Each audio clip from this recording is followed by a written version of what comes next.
We completed Jeremiah. Yes, there's copies in the back. And this time there's no section, so it's like a whole, grab the first 4 pages, it'll be all in one group, so you can grab the whole lesson for the remainder of the next 4 weeks. Hopefully we'll have this chapter completed by the end of the month, at least by the next 4 weeks. But we're beginning with lesson 10, Jeremiah. So if you don't have your copy, definitely make sure you can go to the back of the hall, and there should be copies for the entirety of the chapter. That goes from page number 21 all the way to page number 24 with all the questions. All right, okay. So with that said, before we begin our Bible study, we want to open up with a word of prayer. So at this time, let us go to our Father in prayer. Dear Heavenly Father, we are grateful for another Sunday morning you woke us up. We're grateful for it. We're grateful for the week that we've had. But with that, we're grateful that you've kept us safe and you've allowed us to be able to see this day, and we're grateful for it. And that we have the opportunity to gather here this morning, and we're grateful that we're able to open up your word this morning, and we pray that we'll be able to take a lesson from this Old Testament survey, that we're going through the books of history, that we may be able to learn from the mistakes of those that failed and learn from the success of those that have succeeded. Father, we pray for those that are still traveling on their way. We pray that you be with them as they gather here safely, and you be with us, Father. And Father, please be with us after in all things that we do today. We worship you, we praise you. Father, please be with us and always work we pray unto you in your Son, our Lord and Savior, Jesus Christ, and the congregation say amen. All right. So we, as mentioned, we are opening this week, this first Sunday of the month. We are opening with a new chapter. We have completed lesson number 9, Isaiah. So far, we have been going over the Old Testament prophets.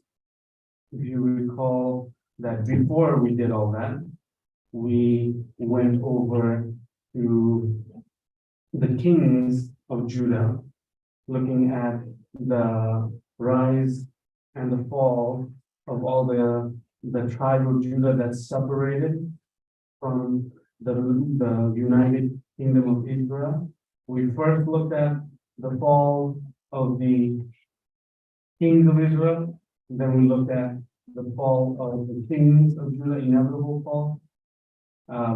And then we started looking at the prophets. And then last week we completed Isaiah, which is one of the major prophets, right? And they're called major because it's really a much bigger book than all others. We said that Isaiah was one of the biggest prophetic books, which was 66 books. It's literally every chapter of the Bible, and every book of the Bible. It was like every chapter, 66 books. And now we are looking at Jeremiah, which is 52 books. Literally, if you were to read one chapter of Jeremiah per week, it would take you the entire get through the entire year. 52 books, the second largest prophetic book, and that is only rivaled by Isaiah, which is the most biggest, 66 books.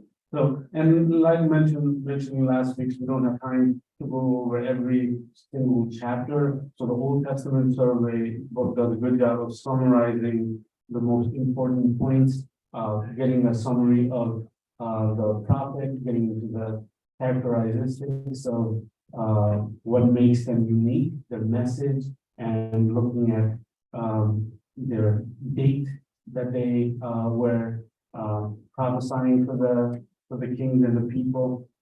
And this is no different in going over Jeremiah. We don't have 52 weeks to go over the entire year. I would implore you to go if you want to explore more on the individual behind the message. You definitely go over the books, but as far as the survey goes, it emphasizes specific chapters that are key highlights in looking at the person, the prophet Jeremiah, and we will do the same this morning. That the reading this morning we will be taking from, if you look at the left section, it gives the highlight of the more important chapters. So we're going over Jeremiah 1 and looking at the first section, which is basically just giving a summary of the book of Jeremiah as a person, looking at him as an individual, right? And before we do that, we do want to kind of put things in perspective, because a lot of the times in Old Testament books, you might read it in a section not knowing the history of it, because we looked at it from different perspectives, looking at the kings in the past weeks, but now we look at the prophets, and the difference being is that the prophets have the worst job, as in they have to tell God's message, even if the people in the world don't want to hear it. All right. And Jeremiah is in the same boat where he has to deliver a message that is very, very bad for the people. Because Jeremiah is the last prophet if you remember, Jeremiah was the last prophet that exists during the fall of the kingdom of Judah, right? So he was the last prophet that existed that accounted for literally the final fall of the kingdom of Judah altogether, where the Judah is captured by Babylon, and sadly, it is Jeremiah who has the bad job to have to deliver this message, right? So that is the situation, and he's a major figure in the history of Israel, right? He spans over 40 years of his life that is preaching, and in one book, his whole life, right? And it's not in any particular order, right? It's not a chronological order. Last week when we looked at Isaiah, it's a little bit different because it doesn't talk a lot about the person of Isaiah, but in Jeremiah's case, it does a lot. Like it explores a lot about Jeremiah as an individual, right? He's known as a weeping prophet for a reason, right? Because he has a lot of sorrow in his heart, and we'll look more further why it is, because he is the last prophet. He's going to see the fall of the kingdom of Judah, like God's people.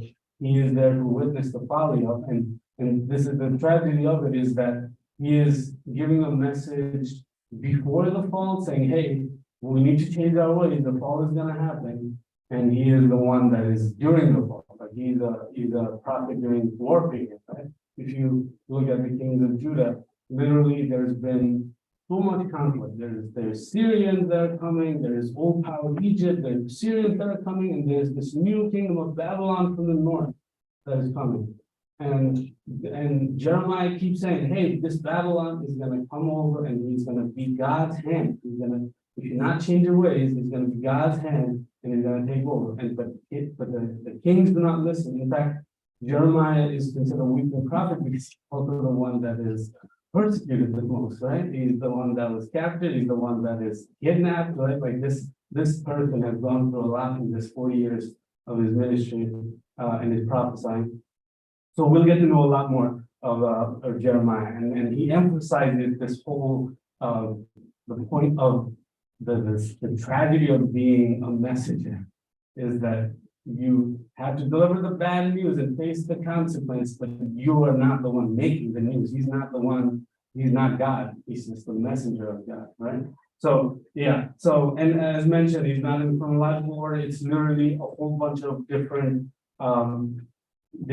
things that are thrown, almost like thrown in a box and written out, right? But it does have some structure where in the first, it emphasizes on the history of the Israelites and the folly, and then there's a collection of passages that focuses on the enemies, that there is a judgment that is cast out not only on the Israelite people, but on the nations surrounding that are going to be enemies to the Israelite people, right? So, and there is a sense of his attitude that also evolves as the chapters go on, where he sees the Babylon coming, and at first, Babylon is the enemy, but later on, he changes his when the message of God comes to him, and he mentions of Babylon being used as God's hand, right, for the Israelite people. He is persecuted, right, because he's saying that you as a people are going to be captured, right? You as a people are going to be taken in bonds and chains, right? So he is saying that is God's will. So that's a hard lesson, because if you remember, the last king in the rule of Jeremiah is Zedekiah, and if you remember, he is the last king for a reason, because there's a lot of tragedy that happens where he rebels, right, against the king of Babylon, right? He rebels, knowing Jeremiah is prophesying that this is going to happen. You cannot fight this now. Your actions have a consequence, and the building of it eventually will lead to this consequence. And Zedekiah fights against it. So anyway, I'm kind of jumping the gun here. We're also going to answer the first two questions of the book. There should be enough copies in the back of the entire chapter of Jeremiah. So you have all sections of the beginning, the middle, and you can plan for the future as well. And the questionnaire will be the final chapter. So if you don't have a copy, there should be some in the back, 4 pages you're grabbing. So you have the entire chapter. We're answering the first two questions, looking at Jeremiah as a character, right? We talked about Jeremiah when we looked at the kings of Judah, and now we get to see the character as well. And just put, like, as I reiterated, we want to put things in perspective to see that Jeremiah, right, has like the last reign, the final kings, going all the way from the reigns of Josiah. If you remember Josiah being one of those kings that wanted to do too much reform, right? Like, he found the old Deuteronomy commandments that God had, and he saw that so much had gone wrong that he started making drastic change. He started tearing down the high places, high altars. But sadly, right after all the good that comes from Josiah, literally after that is bad and bad and bad and bad. It continues to literally the fall of the kingdom of Judah. We looked at him as a kingdom in the reign of Jehoaz, right? If you remember that, this was during the time of conflict where Jehoaz was literally taken by the king of Egypt, King Necho, in 3 months. That's like the shortest reign that we see of one of the kings. And that's during the time of conflict, because that's what literally, if we're going to read Jeremiah 1, which literally emphasizes that there are powers that are developing, right, outside of the area of Judah, where there are new powers that are coming up and old powers that are fighting to keep this. And because that's why we want to look at this in a historical sense, because today you can go and see Babylonian ruins, you can see the ruins of Syria and see the tombs of King Necho, right? So these are real people, and there's a historical sense that Jehoaz, this king, was literally had a few months before he was conquered, and he was replaced by a puppet, his brother Jehoaz, right? And we know that Jehoiakim, right? And he was one that was literally a puppet king. He was giving tributes to Egypt. There was no strength, and he continued to do evil until Babylonian power came, where King Nebuchadnezzar attacked and overcame this Jehoiakim, and he became a vassal for Babylon. And eventually he himself was taken and bound in chains, right? And then came the reign of Jehoiakim, who was his son, and that was again for another very short months, another 3 months. He was taken to Babylon as a hostage as Judah was continually raided. And that was his uncle that he was appointed. Remember, that was when everything started going from bad to worse. So it wasn't father to son, it was literally like brothers now are becoming king. Now it's uncles that are becoming kings, because nobody is following, because this is literally what happened to Israel, right? Things started going more and more chaotic in the final reigns. And Zedekiah was the last king, right? Where he rebelled against Nebuchadnezzar. And if you remember, he had his eyes gouged out after seeing his kids killed before Judah fell to Babylon. That was the last thing. And all of this was happening. Jeremiah was in that state where he had to continually give this message that you need to come to peace with this. Right? That because of your folly, right, the kingdom of Judah will be just like the kingdom of Israel. And that's literally emphasized in the first 20 chapters in Jeremiah. So he was a prophet to warn Israel about the severe consequences of breaking their covenant with God through their idolatry and injustice, right? He emphasized that the empire of Babylon would come as God's servant to bring the judgment on Israel by destroying Jerusalem, taking the people into exile, and sadly, his word became reality. And he is the prophet that is living through it. Like, in fact, the last chapters literally goes like almost like reporting, where he shows in detail of the siege and destruction of Jerusalem, because he saw it personally, right? And as a prophet, he is also critical of Israel, but also of all the nations of the kingdom of Israel. And a big portion of it is dedicated to accuse the kingdom of Israel and warn them of God's coming judgment, which inevitably occurs, where he has to see like almost like a slow moving accident. Like you see it coming, right? And you want people that are in power of the steering wheel to swerve out of the way of the accident, but eventually it just hits. But that's not how it ends. That Jeremiah is one of those prophets that a lot of people kind of say, oh, he's just a downer, he's just very depressed. But he has a message of hope, that he does end with a message of hope, because when we were talking about the kings of Judah, there was an emphasis that the line of David was still preserved, and that was through the account in Jeremiah, where he mentions of Jehoiakim, who still is dining with the king of Babylon, and the lineage is still kept. So there is a hope in this. So with that said, we're gonna read the first chapter of Jeremiah now, and we're gonna read this section in the first page. It's looking at the person Jeremiah. If you have any thoughts or any comments, definitely please, we can explore more ideas, more thoughts that we can and lessons that we can glean from it. So at this time, if you have your Bible with you, we're going to go over the first chapter of Jeremiah, and we're going to read the first section from the Old Testament survey. So so let's go to Jeremiah chapter 1, and I will read. You can follow along with me. Okay, Jeremiah.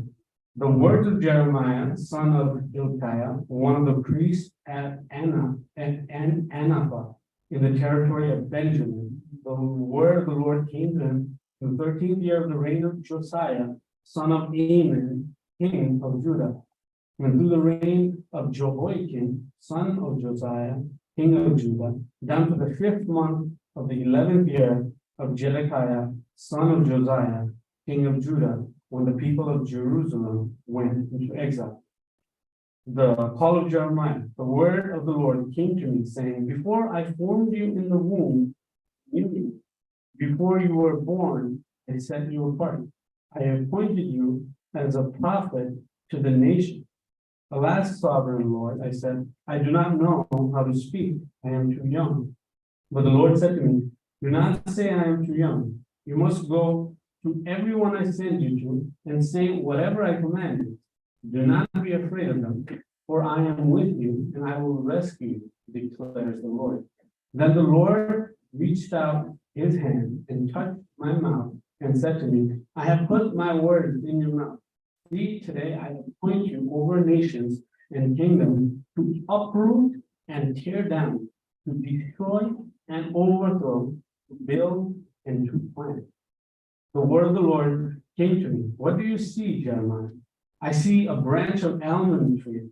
I replied. The Lord said to me, you have seen correctly, for I am watching to see that my word is fulfilled. The word of the Lord came to me again. What do you see? I see a pot that is boiling, I answered. It is tilting toward us from the north.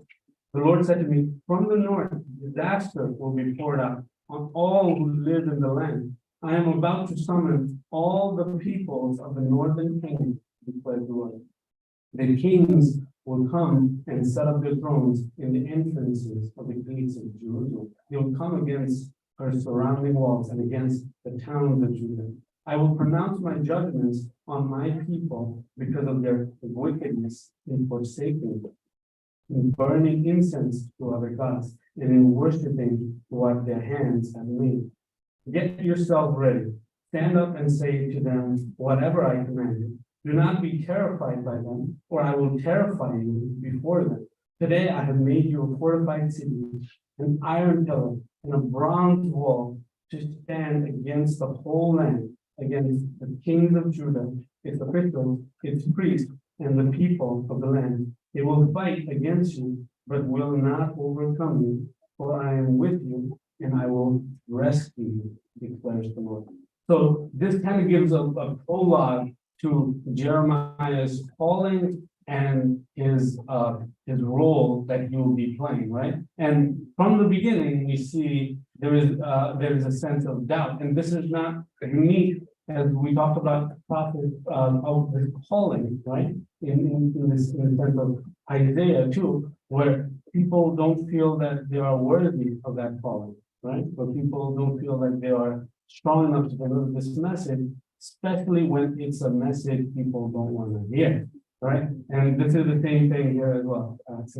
Yeah, so reminded, of course, of Moses, right? The same thing, didn't want, he said he had some speech impediment and he didn't want to speak to the people, couldn't speak. But it's amazing how we see our deficiencies, but what God sees in us is something very different.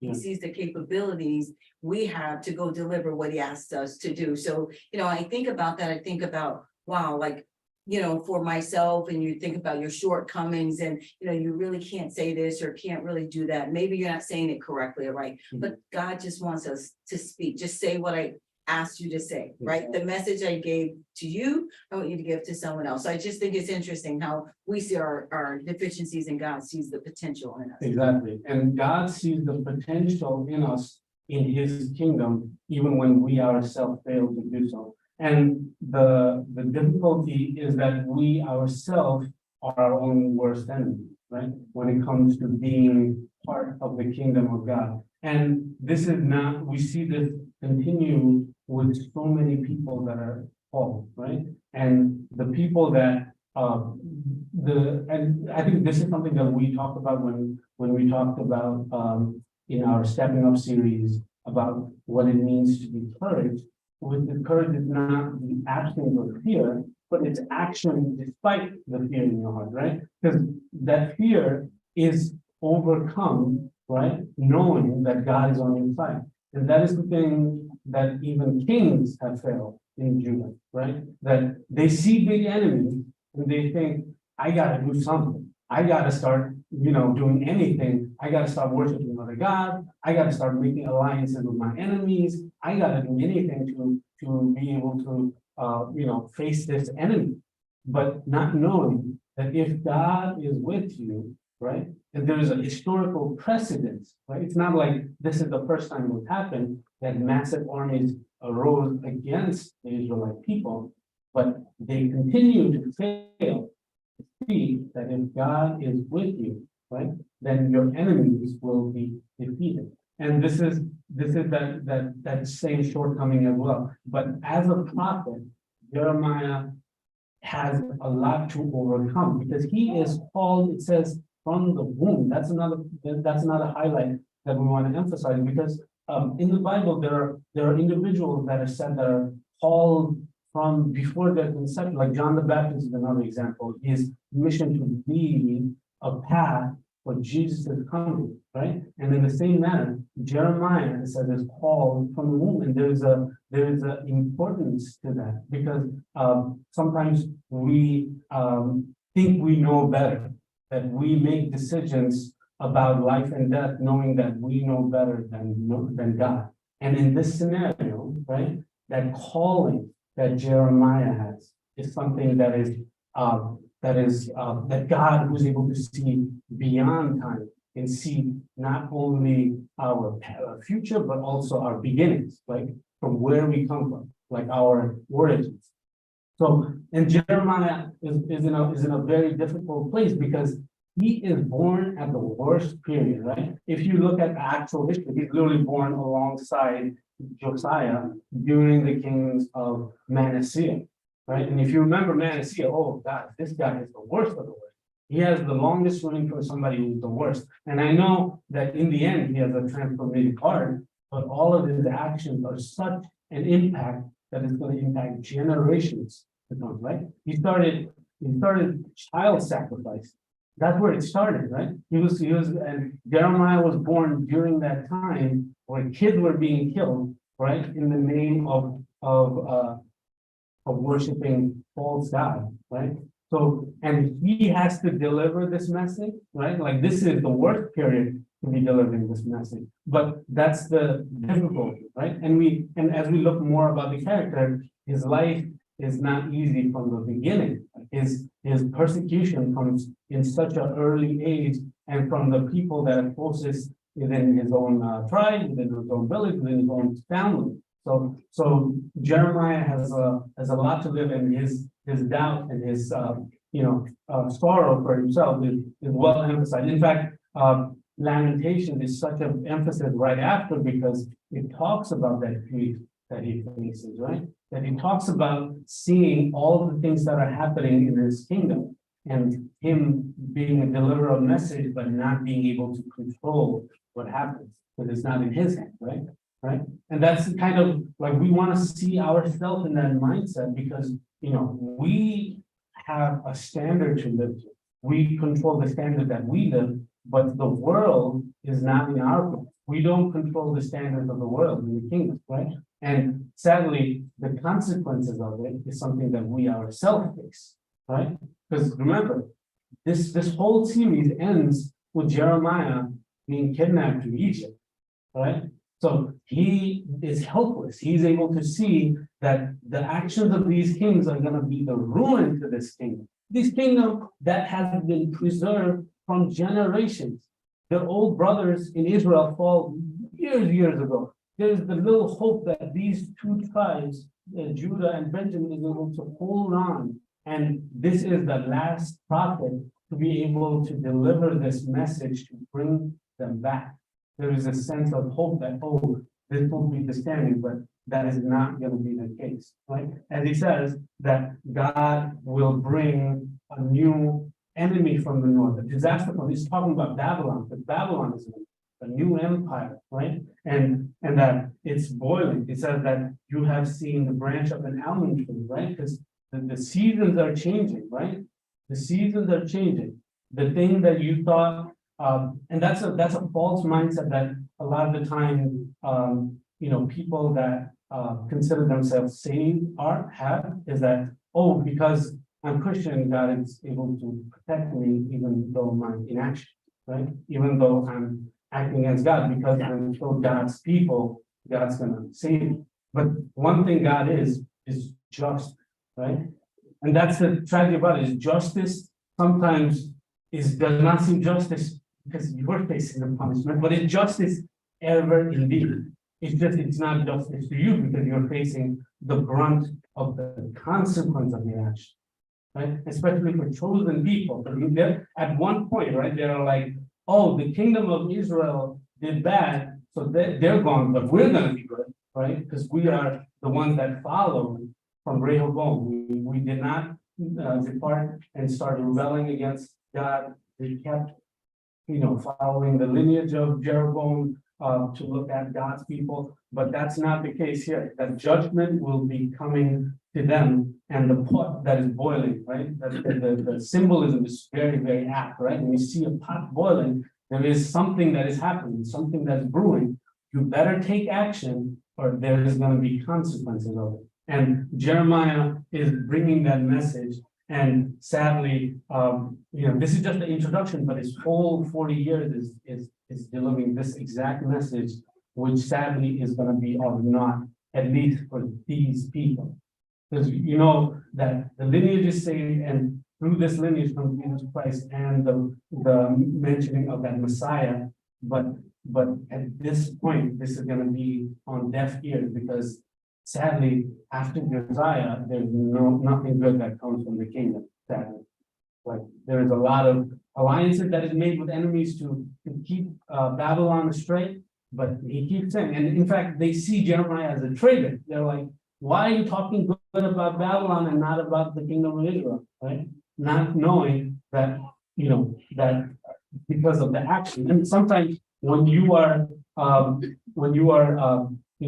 talking to people about the sins in their life, this is in that same manner. It's going to be they're going to go, why are you talking about, talk to the people that are not Christians. Why are you talking? Well, the sin is the problem. The sin, whether you're a Christian or you're not, the sin that is in your life is the problem. And that's one thing that God does not agree, is that you cannot be the God, you cannot have two gods in your life. You cannot worship the God and the world, right? And that's the tragedy of it, is that slowly you see that these new kings are continuing to desecrate the standard just to suffice to everybody around them. But remember, this is a period of war, and they're starting to build high places because they want to emphasize, other people are doing it and they're winning wars, so they should probably, there's still the temple of God, remember. The temple of God still exists, but they're also doing other high places at the same time, right? It's all lowered down, the standard is lowered down. And that's no different today, right? Because Christianity still exists, but there's also people within Christianity that are actively standing against them, right? And not trying to improve, not bettering themselves. So you're trying to step on two rocks, right? That are slowly drifting apart. You're eventually going to sink down in the water, because you gotta commit to one or the other. So anyway, we're jumping a lot. Anything else in the first chapter of Jeremiah that stands out before we go over the outline from the Old Testament survey book? And another thing that is important is showing courage, right? Like a lot of the time when you have to speak to individuals that are literally killing people, right? Prophets are no exception. The prophets are not unique. They're people that are being, and in fact, he himself at one point is kept in a dungeon, right? Because people don't like hearing what he has to say. And this is no different. So that's why there is an emphasis on him to be courageous, right? To not say that it's you delivering the word, you are delivering God's word, right? Sometimes we ourselves, when we are speaking God's truth, we kind of cut back, not having the confidence, knowing that it's not us that is speaking, it's God speaking through you. Do you ever feel that, right? Where when you say these things, people might see you and say, hey, aren't you the guy that did this and this and this? But the truth is coming from God, regardless of who you are, right? And that truth is the thing that you need to pay attention to, right? Yeah, as we started going through this book, I already see some similarities. I see some similarities to God's call to Jeremiah and his response as well. We finished looking at the book of Isaiah, where prophet had a similar response, like, no, who am I? I can't do this. So we see the hesitance, we see the reluctance, we see the timidity in doing that. I also think of Gideon, who had a similar response. Sister Lady mentioned Moses. Think of Daniel, who was really humble about that. I also think of Ezekiel as well, in terms of just God's call. Hey, be courageous. This is what I'm telling you to do. Don't say less, don't say more. Just do and say exactly what I'm telling you to do. The people may not respond to you, the people may not agree, but keep saying what I'm telling you to do, and you'll be fine. But be strong and courageous, for I am with you. Yeah. So in that sense, like the same theme, the same message is being spoken to each of these prophets as they are being called. And then I don't want to jump the gun, but the second aspect here is the things that God is asking them to do, right? In terms of the message, directly, and some of the other things that they had to do in regards to their personal lives. Yeah. There's some deeper sacrifices that they're going to have to do in order to show people God's judgment, and that impacts them. And so, again, even with the message, God prepares them, God equips them. And Ezekiel's father, we see him eating the scroll, right? Eating the scroll. And in Jeremiah's term, we see God doing something similar, like, hey, like this is what I'm telling you to do, like do this, say this. So there's a lot in that comment, but I just see the similarities and the sameness and what God is asking them to do, and your response, like, hey, I can't do this. But to Sister Staley's point, you may not know your capabilities, but God does. Yeah. God knows what He's going to allow you to do. God knows how much He's going to strengthen you to deliver His message, to do what He wants you to do. Yeah, and sometimes we might kind of miss this part because fortunately we're in a land that has a freedom of speech and religion, right? This is not the norm across the world. We just had the graduation ceremony in Nepal, and it's not the same standard, right? And this word, where it says, do not be afraid of them, for I am with you and will rescue you is emphasized because there is going to be consequences of your words, right? But God is able to, will take care of you. And that's applicable to Jeremiah because he will face persecution, active persecution, right? But God is able to be there to rescue him through it, right? So, and this message is something that, as Brother Ricardo mentioned, is not just a common message, but it's a message that is set to uproot and tear down, set to destroy and overthrow. Worlds are gonna change if you follow or do not follow this message. And that's the truth, right? This fall of Babylon is something that came years ago.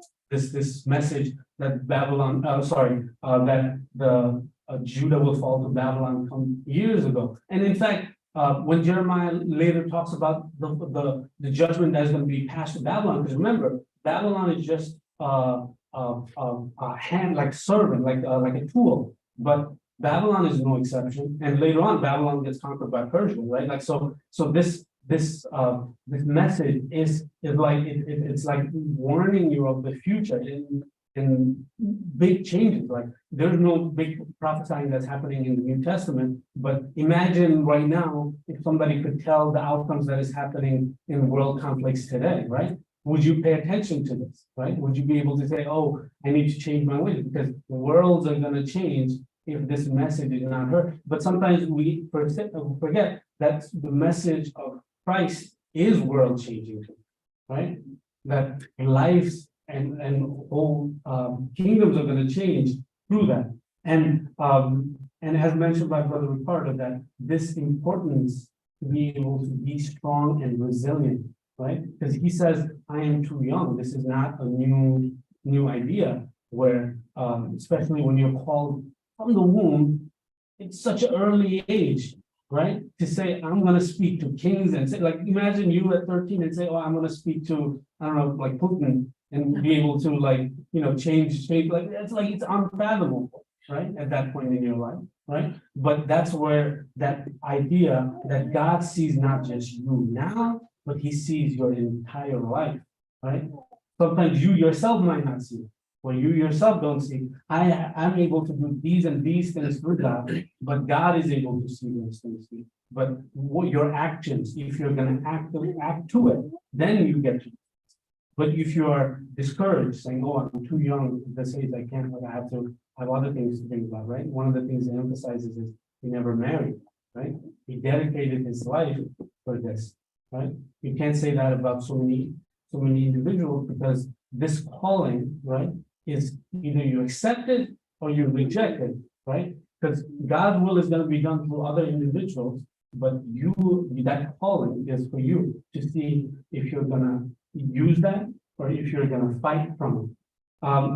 Anything else from the first chapter? I know let's do the reading of the first section. I know we're not going to have time to go over all of this. Hopefully next week we'll be able to look a little bit more on Jeremiah, but at least we're going to open up with the reading from the Old Testament survey. And if there's any thoughts or comments, we'll close with that. And next week we'll continue on exploring more. So if you look at the Old Testament book, we're just going to read briefly. We're kind of on time right now. Lesson 10, Jeremiah. It said his name means Jehovah will lift up. There's a lot in that, right? Because the names have a big significance. Talked about Isaiah. His personal life, he was the son of Hilkiah, a priest. He may have himself be a priest himself. He lived in Anathoth, his hometown, and he had escaped because of persecution by his own people and his own family. There's readings on that. He was forbidden by God to marry a wife or have children to symbolize God's removal of the joy of mirth, gladness, and marriage from Judah. It said he was a loner. It said he was of sensitive nature, mild, timid, and inclined to melancholy. He was uncomfortably bold and courageous, although it was unpopular and subjected him to hatred, and he was suffering wrong. He is called the weeping prophet. He described himself as a man who has seen afflictions. That's where we go with the Lamentations and see there's a lot of feelings in this prophet. He has a lot of feelings. There's a lot of descriptions of his and well warranted, right? To see the destruction of his own people so slowly and feeling helpless. It is noteworthy that when people are trying to account for Jesus, Jeremiah was one of the names put forward. His prophetic ministry, God chose him before birth to be a prophet. He was ordained to be a prophet while still young. He seemed constantly torn between his love for God and faithfulness to him, and his love for and patriotic duty for his country. This is a hard one because he has to actively say this country is going to fall. This is a hard lesson, right? That's what people say he's a traitor. He's a traitor to Babylon. He's saying Babylon is all good, but not hearing that the judgment is going to come to Babylon too. But God is using Babylon as a tool, right? This is a hard lesson because sometimes we don't see worldly things being used to teach us a lesson, right? To put us in our perspective. It said he was totally devoted to his duty as a prophet and so dedicated his God-given mission so that he could not stop speaking the message of God, even though at times he felt like giving up. In his 40 years of ministry, he never once saw any positive response to his message. Yet he patiently and bravely persisted in his mission, despite the fact that he was defeated, humiliated, and even persecuted. Even though at times it broke his heart to do so, he continually declared the whole counsel of God to an unrepentant people, right? This is another tragedy. Even though the people are not going to change their ways, it does not mean you are not going to tell them about the message. This is another, with our families, we have this conflict because, you don't want any beef between your own loved ones, your children, your family, brothers and sisters. But even when people are unheeding to your word, right? If you are called to deliver a message, and we are to tell the message nonetheless, right? So that is the introduction to the Jeremiah. Hopefully we'll be able to go over more details and be able to explore more on the individual and the message and the time period and be able to really glean more lessons from it. I know the first two questions literally kind of we answered, which relates to this. So if we are doing the questions next week, we can skip the first two, which is the call of Jeremiah to be prophet. We looked at his calling from the womb, and the second question tying into, I thought maybe the second question would be where it said God forbid Jeremiah to marry and have children. We briefly mention it, but we can go over more detail. Unless there was any thoughts or any comments before we conclude at the moment. Yeah, so I love how God specifically, we talk about how intentional God is and how he intentionally called Jeremiah from the womb. Now, I don't know how many of us could say that, right? But to call him from the womb, to sanctify him and to ordain him as a prophet, right? This is not man-made, right? So we hear a lot of folks running around saying that they're prophets, and I don't know. But here we have a clear example because the mission is clear, right? There's no deviation from that. So I love how God's hand is on the elect, right? Because there will always be, because there's a mission to be carried out. And how in Jeremiah's time, just, no wife and no children, but it didn't negate the fact that the wisdom and knowledge he had came from God. And I'm sure people disputed it because he had no wife, he had no children. What do you know, right? So to see God move in that way, then I think about Timothy, right? A young man. Again, God is calling, these are young men. Listen, don't intimidate. Don't let anyone despise your youth. You know you're young, right? But what I'm giving you, no one can take that away from you. I just love how God, and we always say anyone can teach us anything at any age, right? But when you start looking at the word of God, remember the men carrying the message, right? There's also a task here, right? Yes. There's also gender and roles, right? Yes. Listen, this is what you're going to do. Yes. So when I see that, and I'm encouraged how God how he has used the elect, how he uses the elect. We pray for each other and we ask for God's just divine covering, right, on our life. And the dedication of baby Imani last week, right, looking for God to have that covering. And so making sure that she stays on track. The intentionality of God to me at any age and what he calls to do. When you see a young man stand up for the Lord, it's not easy. The ridicule, you are an outlier, you are a loner, because no one in a young age, right? You're trying to sow oats out in the world, right? As a young man, not really focusing on God. But I love that it happened then, and it happened today, that there are some young men that have made conscious decisions that, listen, I love the word of the Lord, and I'm going to proclaim it and share it with others. And that's a profound message, because that's why we are asked to raise raise our children in the youth, right? That's why Imani dedication is important, because we want that calling. We want our kids to have a calling to God in their youth, right? So that they have a clear message. And that emphasis of Jeremiah not having a wife and kids, that's important too, because today, right, there's a sense of judgment that is passed on to single men, even if they're telling the truth, right? Brother Ellis has that conviction, because people might not listen, and because he's talking about marriage, because he's not married. The truth still exists. God has carried that standard, and his message does not change because he's the one that's saying it, right? And a lot of the time, especially within the congregation, it gets really, really tough, because people have hard-headed heads, and especially not being receptive to the word, because they see the person and not the word, right? People see who is saying it, but not what is being said. And that's the same message here, because like he says, it was unheeding to these people till his final days. That's a tragedy, right? From his youth that he's called, and he's been focused on this message, but it is not receptive to these people. But the consequences are still going to be the same for not being receptive. Okay? Yeah, I was gonna say that I think that's interesting that both in Isaiah and Jeremiah, that something had to happen with words and their mouth, right?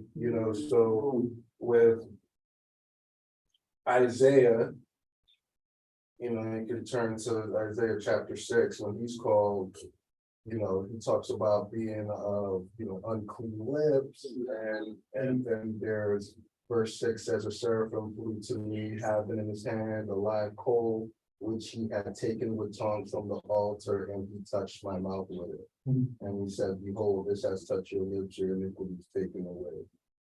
And then in Jeremiah, the Lord puts forth his hands and touched his mouth and said, behold, I have put my words in your mouth.